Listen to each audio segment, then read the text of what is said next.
Hi everyone, delonewolf here and welcome to EVE Talk, your weekly look at the market in EVE Online. Now today we're starting a little bit differently because one of the viewers contacted me with a spreadsheet on skill point farming. So it's pretty interesting, but personally I have no interest in actually doing skill point farming. The reason is I basically value the skill points on my characters more than I value ISK. For instance, now with the daily opportunities, I'm training one of my characters up into planetary interaction. I'm actually planning to have him do that actively, and then of course those skill points become worth a lot more than just straight up ISK that I could have in the wallet, in my opinion, of course. And on my main, I actually value every skill point because I feel that it's pretty cool to have a high skill point count, even if some of them are not used very actively. But he asked if I wanted to make a video about it. Now I'm not going to go into like a full detailed video on skill point farming and all of that. Basically that's the service that he was providing here or offering here, but he also asked me to maybe share that in a video, so why the hell not? Here's the character. His name is Kahitar Anstian, and so he created a spreadsheet that should allow you to do all the calculations necessary to find out if you can buy a plex at a certain price point. Will you get, or at what price point will you actually start making profit on the skill injectors, selling those on the market? So that's basically the spreadsheet that he was offering. I'll quickly show you guys the spreadsheet as well. So this is probably like an early iteration, but yeah, if you personally have any interest in trying to get into skill point farming, maybe making some money that way, then something like this could be very interesting to you. And yeah, you might want to contact that character if you want in on this. You could help him with suggestions as well. You could maybe check it out for mistakes, things like that. But yeah, that's just one thing that I wanted to share here with you guys. Kahitar Anstian, if you want to get into contact with him about skill point farming, then that's something that you can definitely do, and maybe he'll get some business out of that. I don't think I'll be insulting anyone with saying this. Keep one thing in mind: this is EVE Online. All of this stuff is at your own risk.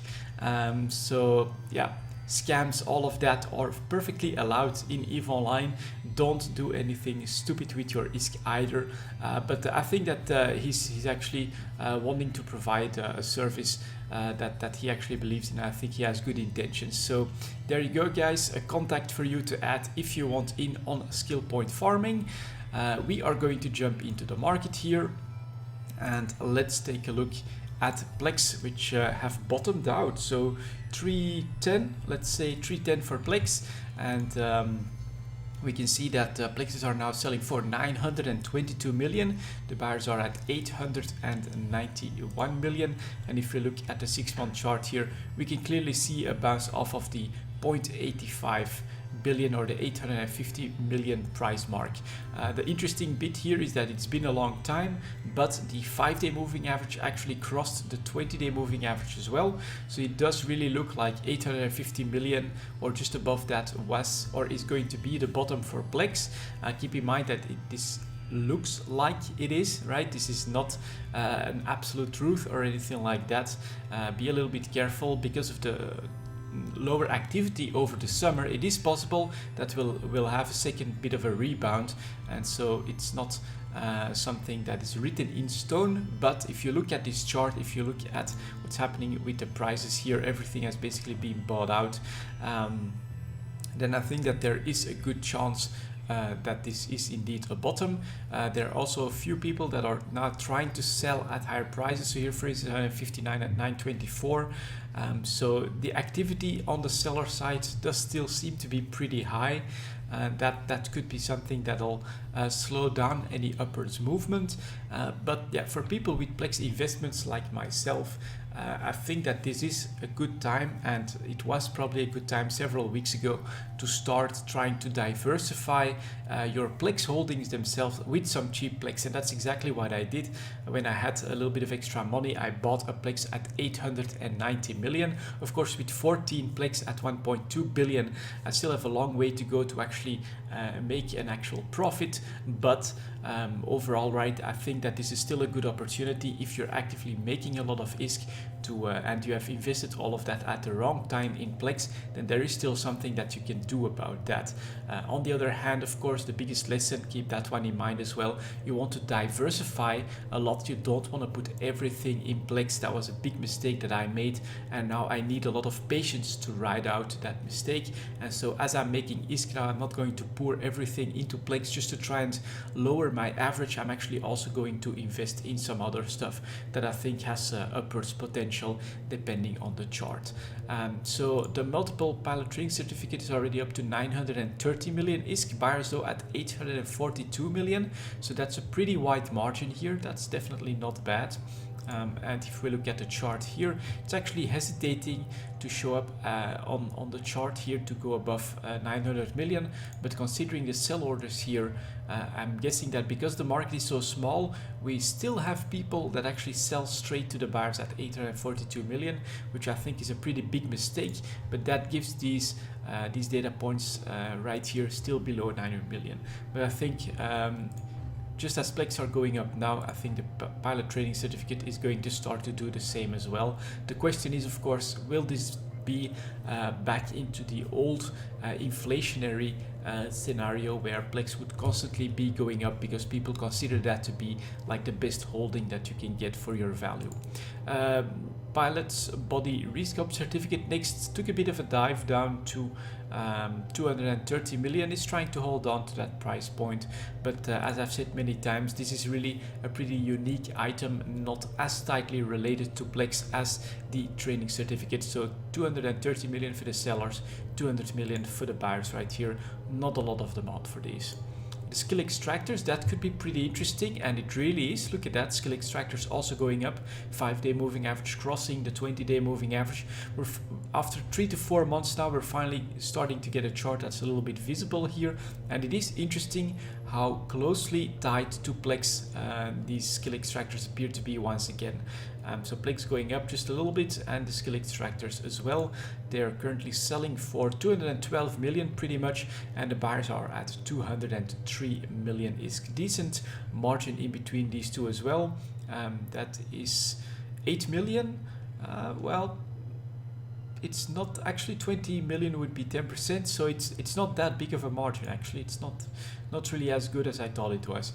Next up here we've got the skill injectors. Very similar pattern here, that was to be expected, going down to just below 580 million, but bouncing off as plex are going up now as well. And we are looking at 597 million ISK for the sellers, 568 million for the buyers.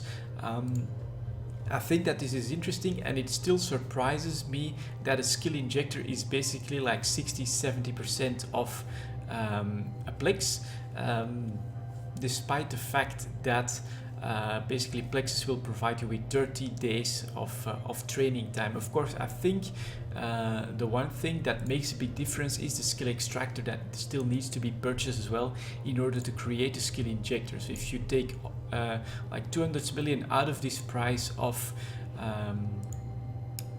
almost 600 million, you're looking at maybe 400 million just for the skill points, which is a little bit less than half of the plex. So I think that the market is basically doing the math for me. This is where it's settling at, but if there is a potential for an opportunity in the skill injector plex market dynamic, then you will of course need the spreadsheet that I showed you just before if you want in on that business. So personally, I'm not really going in on that business because, as I've said, I value the skill points on my characters too much to lose them and then to try and sell them for a little bit of extra profit.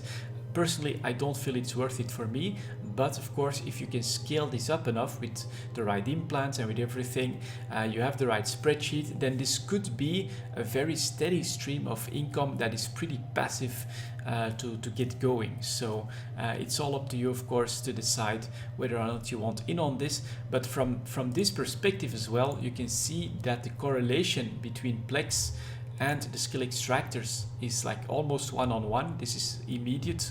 And then the skill injectors, of course, are also going to be impacted by that. So that correlation is going to be very strong, I think, and actually making profit on this is going to require some investment in the best implants, trying to spot the right opportunities and things like that as well. So it's still a bit of a risky business as well, but the potential is there, of course. Next up, let's take a look at some minerals at 10.15. Let's see what these are doing. So we'll start off with titanium. That actually went down to almost a 6-month low, breaking the 6.10 mark, but we are going back up towards 6.20 ISK, which I think is still a fair price, right? This entire chart here is actually pretty good for the Veldspar miners. We've seen titanium be a lot lower than this, but we bumped off a little bit after, well, really falling down from 6.4 to below 6.10 ISK. So we were in a little bit of a downward spiral, but that has stopped apparently. Now the sellers are, well, there's still someone trying to sell at 6 ISK. That's going to be picked up pretty soon, but then we are at 6.18, 6.19. The buyers are at 5.99. Recent buy orders, not that many, a few from a few days ago. But the volumes, of course, speak volumes as well. 1.3 billion units, 1.2 billion units here, 840 million units right here. Minimum volume of 1 million. That's something pretty unusual, but I don't think that you can actually do the scam on titanium. And here for the buyers, well, this is pretty strong too, right? 2 billion units, 1 billion units. For the sellers, excuse me, 2 billion units, 1 billion units, but the rest of them are definitely a little bit lower in volume. So I still have to give a slight edge. It's not as visible as last week, but I still have to give a slight edge to the buyers here, thus putting some more upwards potential in the price, I think. Next up here we've got the pyrite charts. That one though, 6-month low, breaking 10 ISK, so that's definitely a serious decrease in price. The worst news is that we see an increase in volume right here that has maybe stopped the descent a little bit, but it looks like we're still going to head down. So the sellers are now forced below 10 ISK, 9.99, 9.98. That is definitely not good news, and the buyers are going as low as 9.56.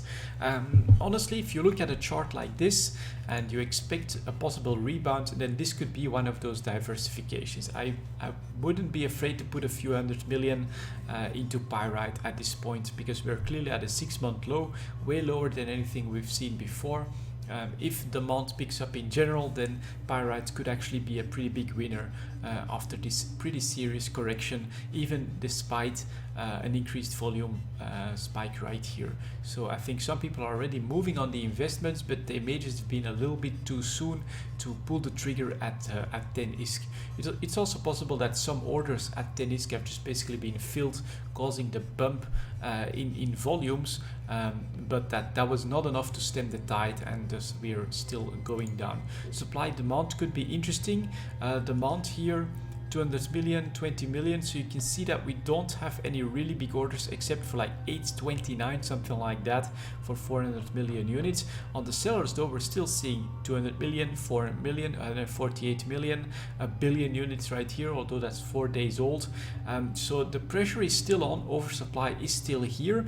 If you want in on the pyrite goodies, I think you can start buying, but you can probably time a better bottom than this if you keep an eye on it. Pretty interesting to see the big difference here between titanium going back up towards an average and pyrite really hitting a 6-month low and seemingly still going lower. Next up here we've got Mexalon. That one is holding on at 74 ISK, so that's not bad. Again, the exact opposite of pyrite. I think at some point someone asked, why is Mexalon doing so well compared to the other high-zinc minerals? The reason is that Mexalon is a bottleneck at some point. I think it is a bottleneck when it comes to the carrying capacity, to its volume in general, and it may actually be something that's needed a lot in some production as well, a little bit more than everything else. So combine the need to actually move a lot of Mexalon in compared to the rest, combine that with a need for more space in your cargo hold in order to move the Mexalon compared to everything else as well, and thus you get something like this where Mexalon is really the one that's standing out compared to the other high-sec minerals here, with a very strong performance here, high volume as well, so there must be pretty good demand. Let's take a look at that here. New buy orders, not that many, but 100 million right here could help keep the price where it is, because the sellers 65 million, 29 million, as you can see, they're just not bringing those billion or hundreds of millions in volume to the market at once, probably because it's a bit harder to do than bringing in the same or similar value volumes of, like, let's say titanium and pyrite. So that's a big reason, is the transportation of Mexalon. Pretty good one right here, so you know what to mine, right? Next up here we get Isogen. A bit of a divided picture on Isogen, honestly, but still holding at 95 ISK. We went below that, we went above that, we went back below that, so a little bit of instability in this market after, let's be honest, a 5-month downtrend from 115 ISK as well. So I would say that Isogen is actually looking like it's gonna try to move sideways. 94.3 for the sellers, 87.45 for the buyers, so there's a pretty big gap. What this chart indicates to me though at 95 is that the sellers are dictating the price at the moment, and so coming in with 13 to 38 million in volumes here, it's not that high, but apparently the market can generally absorb all of this without, there is enough demand basically for the supply, although at times, as you can see right here on the chart, going below 90 ISK, there's probably not that much demand, and thus we go a bit lower in price. But if it goes too low, supply just trickles down, moves to another mineral, and thus we go back up. And so it looks to me like Isogen is actually in a pretty decent position stability wise, and we may look at an average of 95 ISK for this one. Next up we've got Noxium. That actually went really low to below 440 ISK, probably an all-time low. Big volume spike here. I think investors said, okay, it's just too crazy not to buy at this point, and now Noxium is trying to hold on at 470 ISK. Don't let this chart fool you. This is a 6-month chart, but after the mineral changes, Noxium has taken such a beating that these are actually extremely low prices historically for Noxium. It's just that, yeah, the supplies are too big to have Noxium at 800, 900 ISK, which well, a few years ago was actually considered completely normal. One thing that could happen is that CCP may intervene in this at some point. That is, I think, the one thing that you want excuse me, that you want to keep an eye out for if you want an investment that could potentially turn back around very sharply on a CCP decision. Then I think Noxium could be the one, because it's really the mineral that has taken a real beating after the mineral changes. Sellers are at 469 pretty much, and the buyers are at 444, pretty wide margin as well. So I think that there is no real movement to be expected here anytime soon, except of course, as I've said, if CCP decides to go for it, to restore Noxium to its former glory, basically. For nullsec, we've got Zydrine that is finally finding its price at around 1250, just below that, so 1250 ISK. Sellers 1236, buyers 1170, so that, I think that gap of 56 ISK is pretty reasonable. You can see that the supply is here as well, but 1 to 2 million units basically on several orders. The buyers are at 1.6 million here, but are we here on the chart? 1236. Yeah, 1236. So again, with nullsec minerals, for instance, in JITA, it tends to be the sellers that dictate the price, except in like extreme oversupply situation, it can happen that buyer orders get filled, but in general, sellers tend to dictate the price, and that's why you're seeing that the chart is pretty much on the seller's price. And so here the oversupply situation that you could be seeing in the volumes is actually not as bad as you may think. So don't panic seeing that there's like probably 6-7 times more Zydrine being brought to the market on sell orders than there is in the demand side. That doesn't mean that Zydrine is gonna fall off a cliff, because everyone has to basically buy from the sellers, because they have the patience, they know the premium, and they know that they can dictate the price, and thus everyone actually puts up a long-term sell order. Next up here we've got Megasites. That one went up quite sharply. I think with the Citadel expansion pretty much, yeah, just before May. And is now holding on at 14.50. Megasite, from a historic point of view, was a good investment. It's something you might have been able to spot, because having Megasite below Zydrine was a completely crazy situation, something we'd never seen before. And if at some point that was going to restore itself, of course Megasite would have to get a bit of a premium on whatever Zydrine was doing, and there was some extra profit to be had in that, and that's why you're seeing this sharp rise from 1100 ISK to 1450 ISK. So definitely not bad. 350 on that, 30%, something like that, pretty easy. I did move in on that, as I've said several times before. When this started to happen, it was right before or at the Citadel expansion, and all my efforts were put into that. But that was definitely a spottable opportunity in the EVE Online market here to get a 20 to 30% profit on an investment of Megasite. That only made sense from a historic point of view. So if you played a little bit longer, you know that Megasite is more expensive than Zydrine, and that the situation between those two, where it was the inverse on a serious downtrend, it couldn't last that long. So yeah, missed opportunity for me, but I'm actually pretty happy with my Blueprint investments. And then finally we've got Morphyte, also a really big winner, the actual winner, spotted by Yves Prosper as well, who said that buying at 10k was an absolute no-brainer for him, probably an investment that he made, and we're now looking at 21,000 ISK, so a 100% profit in about a month. That is definitely not bad. Morphyte here, the winner of the minerals after the Citadel expansion. That was an incredible opportunity. They're currently selling for 19,350. The buyers are at 18,000 ISK, so an 80% profit could have been made if you bought at the right time right there. I'll show you guys the 1-year chart just to give you guys a bit of a perspective though. Morphyte had been on this very slow downtrend from 13,000 ISK to below 10,000 ISK over the course of almost an entire year, and here now the entire correction happening with the Citadel expansion. Why is this? Why was this never considered an opportunity? Of course, because we were constantly going down slowly. Who wants to invest in a chart that looks like that? It's a little bit risky, and there again, the experience from people, I never really paid that close of attention to Morphyte, but I absolutely know that on this side right here, Yves Prosper called this as a great opportunity for investment, and he was absolutely right on that. And honestly, this looks pretty bad for Morphyte, right? Going from like 13k down to 10,000 ISK, but it actually performed pretty well if you look at the roller coaster ride that the other Nelsec minerals like Megasite right here, that looks absolutely terrible. And so my perspective was always, well, Morphyte is actually holding on a lot better than Zydrine, than Megasite, so I see no reason to go for this one. But I was a little bit wrong on that. That was an incredible opportunity and quite a crazy ride to spot that right there. So good job on Yves Prosper and the people that actually made that investment. Congrats on the ISK, that was a great spot.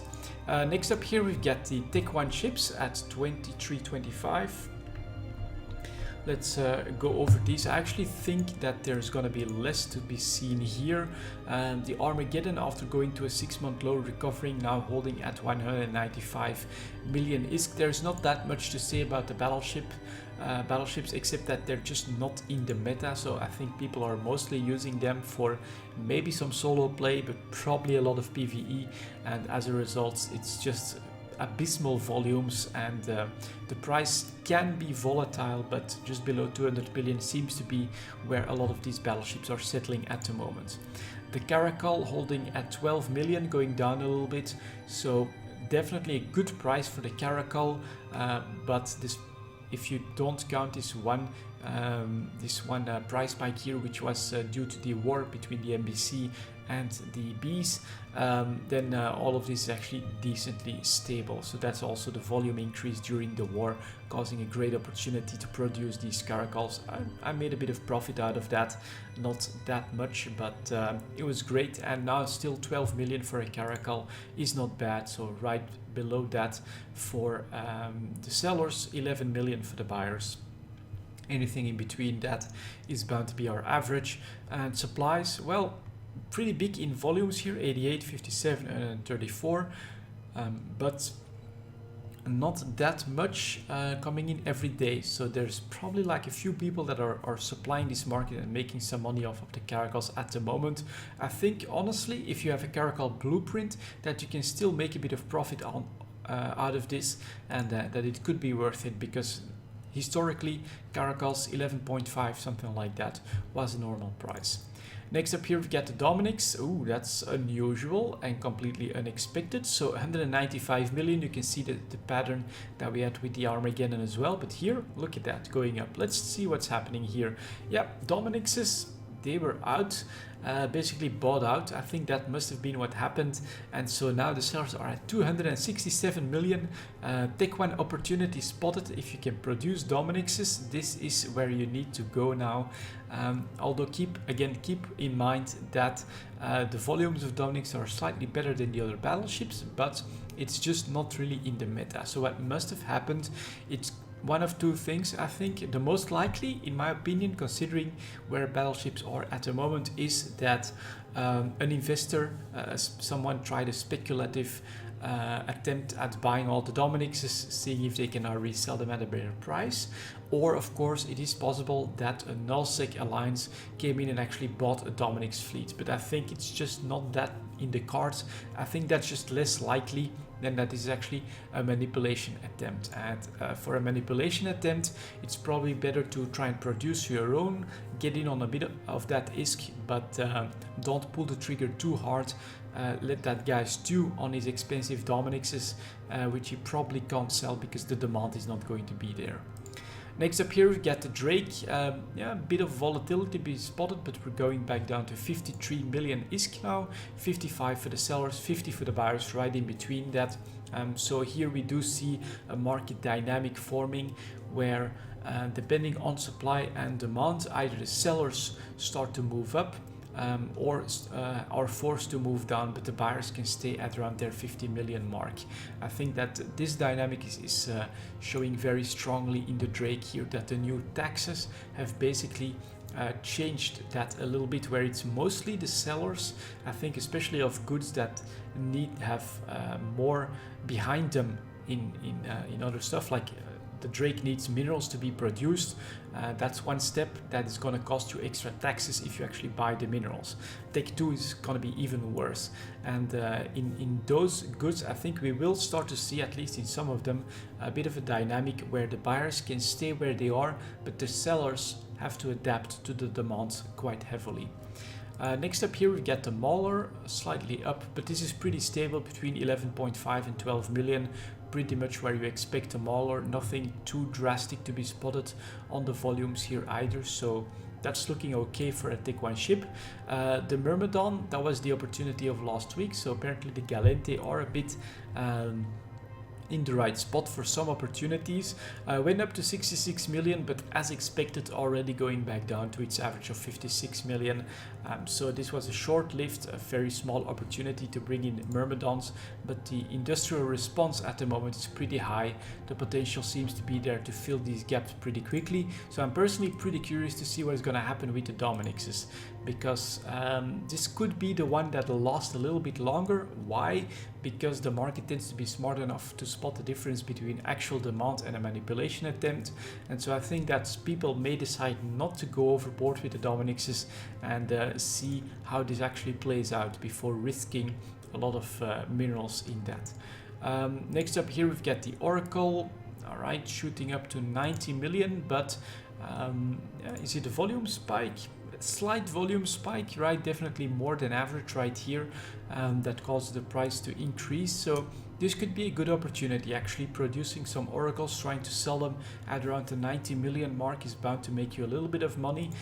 Supply is basically drying up here, and that gap will have to be filled.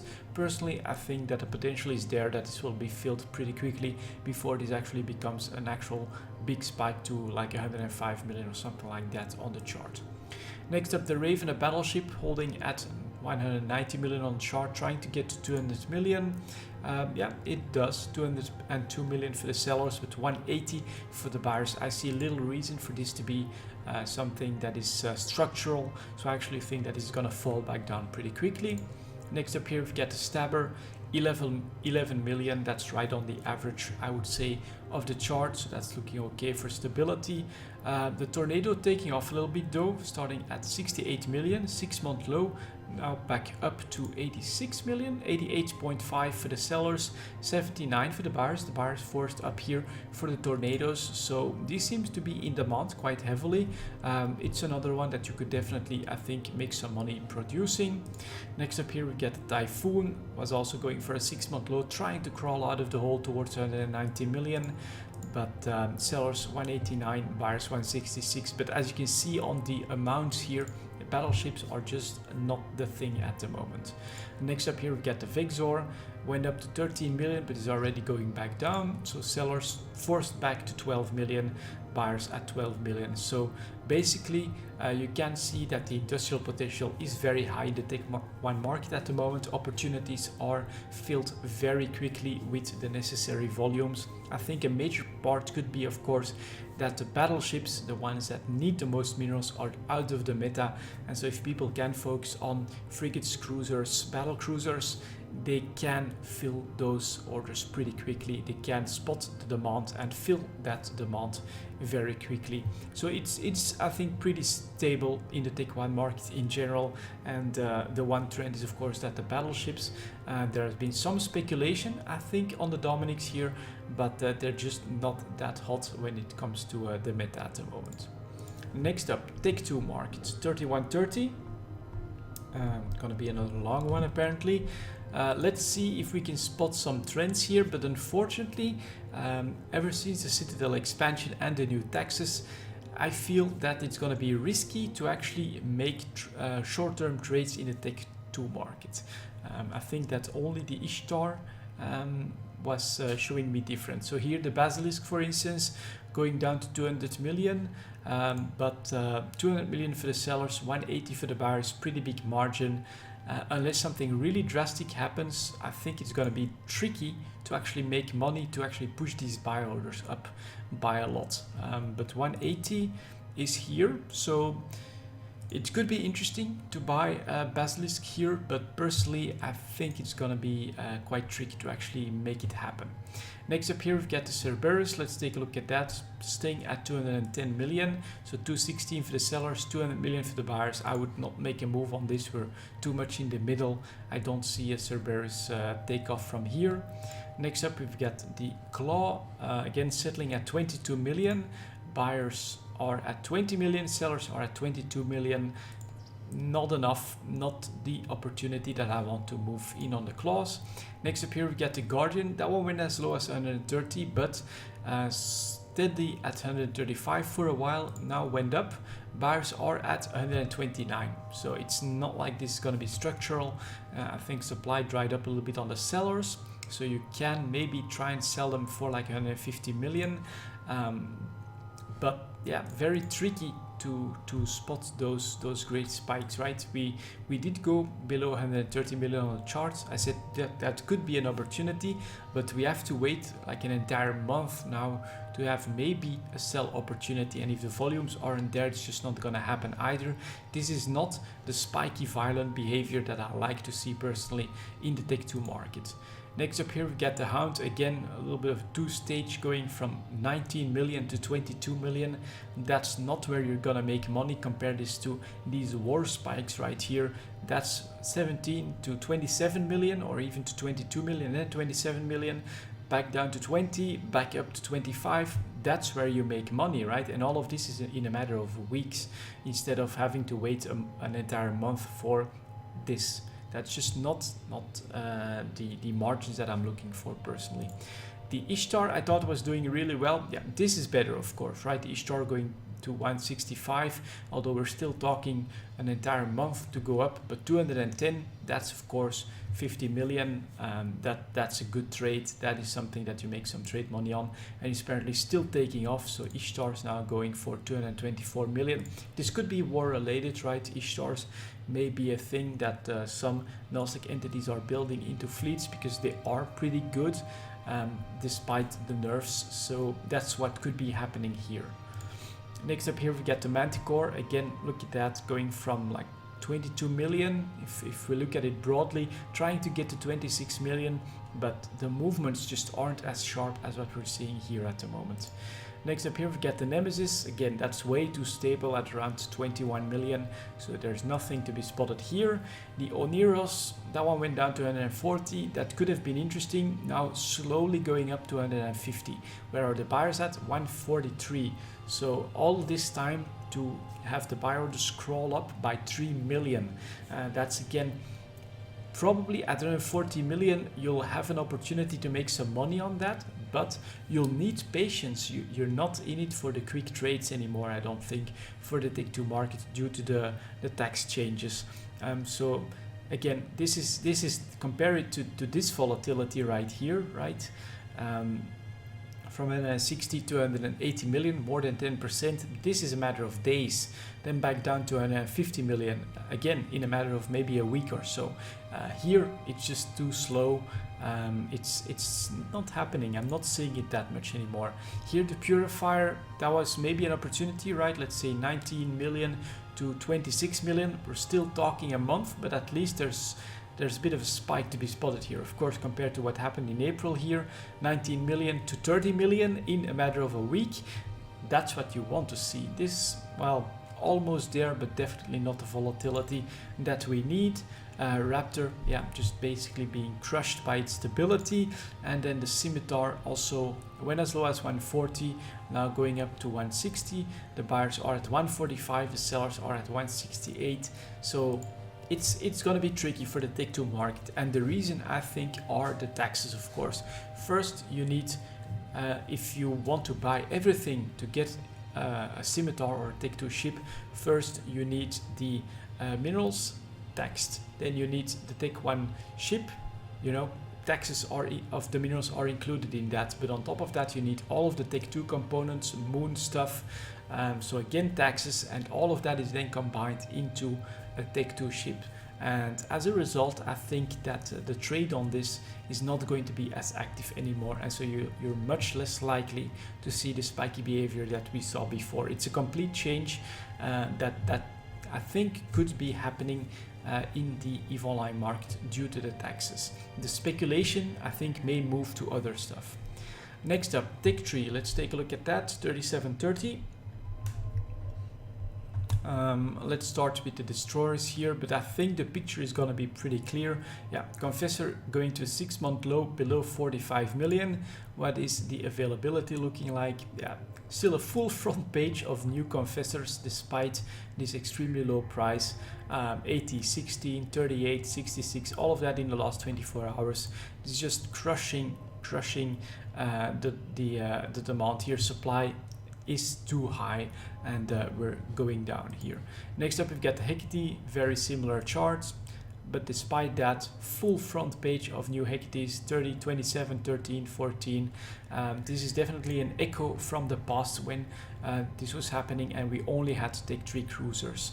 Next up here we've got the Jackdaw, also well, trying to hold on to 44 million, but you can clearly see the pressure here. Slight uptick from 42 to 4 million on a tripling of the volumes, pretty much, maybe even quadrupling of the volumes. So that, I think, means that, yeah, the overproduction is here, despite the fact that nothing is coming in the last 24 hours. Keep in mind, of course, Jackdaw already below 44 million.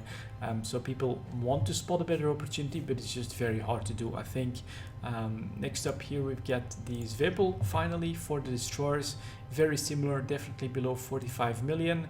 And despite that, again, almost a full front page of new Zwepels. The latest order just 2.5 hours ago, pretty much, 103 Zwepels being sold at 42.3 million ISK. So oversupplied these tactical destroyers. That's definitely the name of the game at the moment. Long-term investment, possibly. If you fly these, definitely a good time to make some stocks of these. For instance, if you're like a null-6 solo guy that enjoys these tactical destroyers, this could definitely be a good thing to do. A possible spot for people that are looking to make some trade money off of these are, of course, if you know null-6 alliances that may be building some of these fleets, that's when you can spot an opportunity. Yeah, considering the amounts that are still being brought to the market despite these 6-month low prices, it is very difficult to see an upwards path for these ships at the moment. When it comes to the cruisers, let's take a look at the Legion, trying to hold on at 140 million. New supply, not that much, but 28 is of course quite a lot. Next up here we get the Loki, tried to go up a little bit to 145 million, not really a volume spike to be spotted, but already going back down below 145. So 146 for the sellers, 133 for the buyers, being a bit more expensive than the Legion. Half a front page of new Lokis coming in. So yeah, the oversupply is definitely there. Next up here we get the Proteus, a little short-lived spike here, trying to hold on to 150. And then 55 for the sellers, and then 36.5 for the buyers. And being at 155, we do have again almost a full front page of new Protei coming in. And then finally we have the Tengu, 6-month low, clearly 145 million. And despite that, just look, that is just crazy. Two full pages of new Tengus coming in, including 4517, and the latest one about an hour ago, 26 Tengus being sold at 145 million ISK. So tech tree market in general oversupplied, especially the destroyers. Those are oversupplied like crazy, and we are looking at very cheap tech tree ships at the moment. So if you enjoy those, it's a good time to buy a few. Finally, for the request, I actually got a request for a few faction ships, so I will gladly cover those extra at 4130. All right, let's go. It was for the Gila, the Stratios, and the Astero. So let's take a look at those. I'm actually pretty happy with Stratios and Astero because I've been trying to get to grips with their story. But the Gila is something that I don't really know. Let's hope that it works here. Yep, here we go. Gila, all right, pretty interesting. So pirate faction cruiser started at 225 6 months ago, saw a bottom at 180 million. So again, this does show that going through the market once in a while you can spot great opportunities like that. Then went up to 215, hesitated a little bit, but it is now at a 6-month high point of 235 million ISK, 237 for the sellers, 220 for the buyers. So they're forced to follow up. 220 for the buyers is right here, right, pretty much above the entire chart. If you have Gilas out there to sell, it's definitely the time to do so, and you could have bought those at 180 million. So interesting chart to see the volatility here in this faction cruiser. Next up, I'll quickly touch on the Vigilant. Don't really know what that one is doing. Just a bit of an extra here out of interest because it is here in the search result anyway. Starts at 210, top at 230, but the Vigilant exactly the reverse here. We're looking at pretty 6-month low point here at around 175 million. These could possibly be bought for the longer term, because if you look at the Gila chart right here, a bit of hesitation, then going up substantially. Vigilant right here, bit of hesitation, possibly going back up here. So very good suggestion to start out with. And then the next one, I'll browse for those ships, cruisers, faction cruisers, pirates, and we have the Stratios. You can see that it's trying to crawl out of the hole. They went as low as 210 million ISK. They're now going up to 220 million ISK. Yeah, 220 for the sellers, 204 for the buyers. So I think that the trend change here has started. I think that for these Sisters of Eve ships, a new player activity is very important.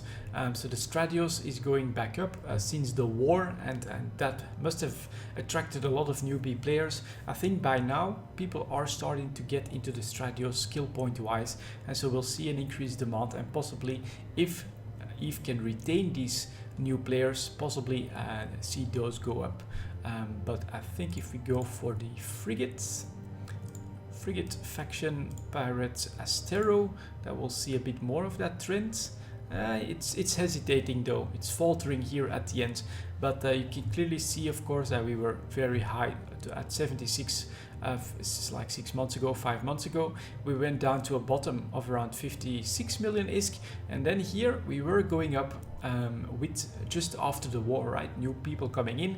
What is one of the first really good, powerful ships that new players are going to want to go for? It's gonna be an Astero, because it's covered ups, it's tech 1, and it's great for exploration. And so I do think that the Astero is something that new players will almost always instinctively go for. The next step after that, it just only makes sense to go for the Sisters Cruiser after that. And so yeah, we went up to 62 million, but there is some hesitation. So I think that this could also be the summer that decreases activity a little bit, and thus we will see a bit more of decline on new player interest into the game.